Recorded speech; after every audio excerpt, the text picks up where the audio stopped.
हरे कृष्णा दोस्तों, आज हम भगवान श्री कृष्ण के नाम की महिमा सुनेंगे। यद्यपि संपूर्ण विश्व में भगवान अनेक नामों से जाने जाते हैं, उनका प्रत्येक नाम उनकी किसी विशिष्ट महिमा अथवा उनके आकर्षक गुण को दर्शाता है, परंतु फिर भी वैदिक शास्त्रों में भगवान के एक ऐसे नाम का वर्णन आता है जो जिसमें उनके असीमित गुणों, शक्तियों आदि सबका समावेश होता है। वह नाम है श्री कृष्ण। वेदों के अनुसार यह नाम भगवान के समस्त नामों में सर्वप्रमुख है। श्रील प्रभुपाद स्पष्ट करते हैं, कृष्ण का अर्थ ही भगवान है।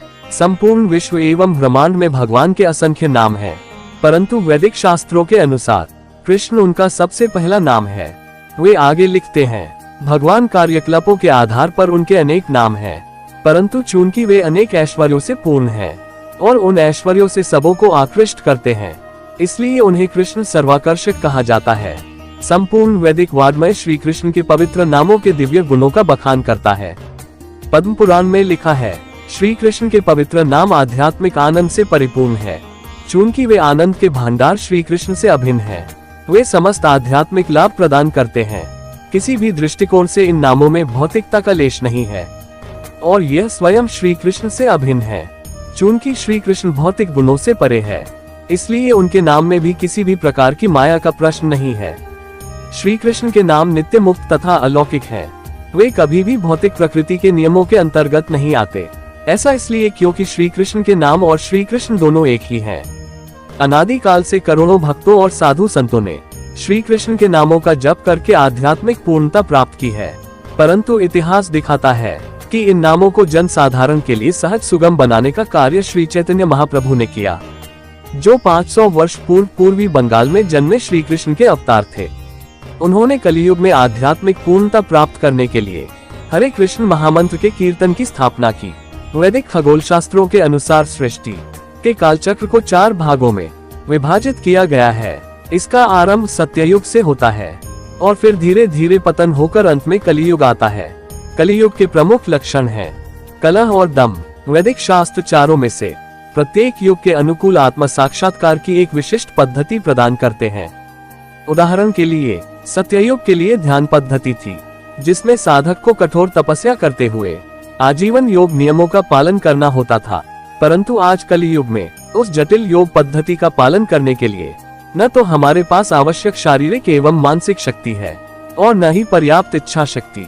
इसलिए वैदिक शास्त्र परामर्श देते हैं, कलियुग में आध्यात्मिक प्रगति करने का एकमात्र मार्ग है भगवान के नामों का कीर्तन, भगवान के नामों का कीर्तन और केवल उनके नामों का कीर्तन। अन्य कोई मार्ग नहीं है, नहीं है, नहीं। कली संतरण उपनिषद में स्पष्ट रूप से हरे कृष्ण महामंत्र के कीर्तन के विषय में लिखा है, हरे कृष्ण कृष्ण कृष्ण हरे हरे, हरे राम राम राम हरे हरे। कलियुग के मलिन प्रभावों को नष्ट करने के लिए सोहन शब्दों तथा 32 अक्षरी इस मंत्र के अतिरिक्त अन्य कोई मार्ग नहीं है। समस्त वैदिक शाखों में खोजबीन करने के पश्चात ये निष्कर्ष निकाला गया है कि अज्ञानता के सागर को पार करने के लिए हरिनाम कीर्तन के अतिरिक्त अन्य कोई उपाय नहीं है। श्री चैतन्य महाप्रभु का जीवन चरित्र लिखने वाले अनेक लेखक ब्यौरा देने हैं कि किस प्रकार महाप्रभु ने भारत के विभिन्न भागों में भ्रमण करते हुए हरे कृष्ण महामंत्र का प्रचार किया। वे अक्सर करताल और मृदंग के साथ उच्च स्तर में कीर्तन किया करते थे। सामूहिक एवं सार्वजनिक संकीर्तन के अतिरिक्त महाप्रभु एकांत में हरे कृष्ण महामंत्र का जप भी किया करते थे। हरिनाम के प्रति अपनी विख्यात प्रार्थना शिक्षाष्टकम में महाप्रभु लिखते हैं, हरिनाम संकीर्तन की परम विजय हो। ये हमारे चित्त रूपी दर्पण को साफ करता है और भौतिक संसार की दग्ध अग्नि को शांत करता है। हरिनाम शुक्ल पक्ष के चंद्रमा के समान समस्त जीवों को श्वेत कमल पुष्प रूपी सौभाग्य प्रदान करता है। ये समस्त विद्याओं का जीवन और प्राण है, उनका सार है।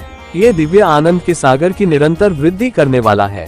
ये प्रत्येक जीव को परम शीतलता प्रदान करके पग पग पर पूर्ण अमृत का आस्वादन कराता है। अपने जीवन काल में श्री चैतन्य महाप्रभु ने भविष्यवाणी की थी कि एक दिन आएगा जब हरिनाम संकीर्तन विश्व के प्रत्येक नगर तथा ग्राम में फैल जाएगा।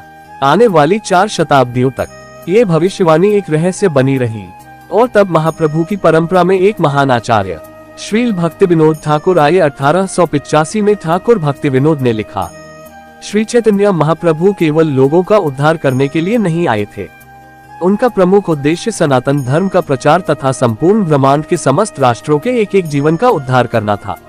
इसमें कोई शंका नहीं कि उनका परम आदेश सच होकर रहेगा। शीघ्र ही संपूर्ण विश्व में हरिनाम के इस अतुलनीय मार्ग का प्रचार होगा।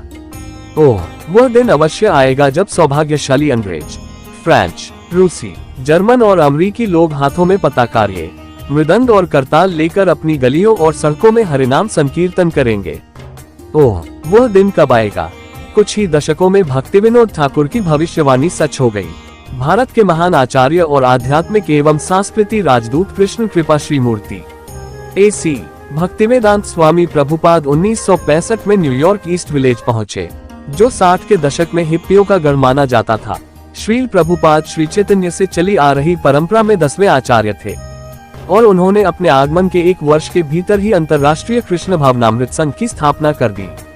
शीघ्र ही हरे कृष्ण महामंत्र की ध्वनि अमेरिका में, फिर इंग्लैंड में और फिर संपूर्ण विश्व में फैल गई। वैदिक शास्त्र भविष्यवाणी करते हैं कि यद्यपि कलियुग अत्यंत पतित युग है तथा दुर्गुणों का भंडार है, फिर भी हरे कृष्ण महामंत्र का कीर्तन आज की युद्ध, कलह, ईर्ष्या और दम्भ से भरी स्थिति में नाटकीय परिवर्तन ला सकता है।